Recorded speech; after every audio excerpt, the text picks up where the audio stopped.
Hello everyone, এই সুন্দর মিষ্টি একটা রঙের পশমিনা খাড্ডি শাড়িটা পরে যখন একটা ফটো আমি ফেসবুক পেজে স্টোরিতে শেয়ার করেছি, তখন থেকে প্রচুর এই শাড়িটা নিয়ে মেসেজ পেয়েছি। কয়েকজন বলেছে আমার মতো তাদের এরকম শাড়ি রয়েছে, তবে তার থেকে বেশি কোয়ারি পেয়েছি এটা নিয়ে যে এই শাড়িটা আমি কোথা থেকে নিয়েছি বা এই শাড়িটার দাম কত।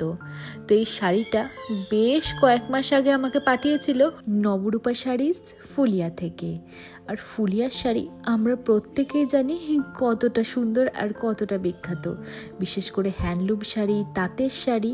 তো আমার এই শাড়িটা যেখান থেকে রয়েছে মানে নবরূপা শাড়িজ ফুলিয়াতে, ওনাদের না নিজস্ব হ্যান্ডলুম শাড়ির ম্যানুফ্যাকচারিং হয়, সেজন্যই এরকম সুন্দর সুন্দর শাড়িগুলো আরও রিজনেবল প্রাইসে আপনারা পেয়ে যাবেন। এমনকি শাড়িটা হাতে পাওয়ার পরে আমি ভাবতেও পারিনি শাড়িটা এতটাই সফট আর এতটা হালকা, মানে ক্যারি করতে কোনো অসুবিধেই হবে না। আর যেখান থেকে এই শাড়িটা আমাকে পাঠানো হয়েছে তাদের পেজের লিংক আমি আমার ডেসক্রিপশন বক্সে বা কমেন্ট বক্সে দিয়ে দেবো। এমনকি এখানে রিটেইলে এক দুটো শাড়ির পাশাপাশি যারা হোলসেল করতে চান তারাও এখান থেকে কিনতে পারেন। তাহলে আর অপেক্ষা কিসের, চৈত্র সেল শুরু হয়ে গিয়েছে আর সামনেই পয়লা বৈশাখ, তাহলে শপিং শুরু করে দিন নবরূপা শাড়িজ ফুলিয়া থেকে।